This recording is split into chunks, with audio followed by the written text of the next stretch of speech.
pasang Quran atau zikir dalam rumah. Cukup-cukuplah muzik sejam 2 jam. Ada orang dia on muzik dalam rumah.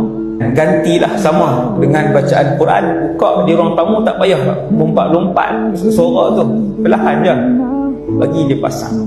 Cuma Quran ni dia ada adab dia yang dan disiplin dia yang sangat tinggi, sebab dia kalamullah, kalam Allah. Kalau zikir kita pasang, kita sembang, tak berdosa. Tapi Quran kita pasang di ruang tamu, kita bersembang, berdosa. Lain lah.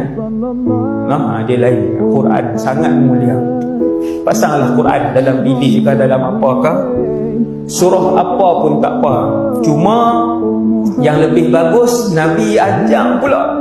Subhanallah, Nabi ajak, Nabi kata untuk menghalau kejahatan sihir daripada dalam rumah, pasanglah Al-Baqarah dan Ali Imran. Pasanglah setiap hari. InsyaAllah nampak kesan dia walaupun sikit. InsyaAllah.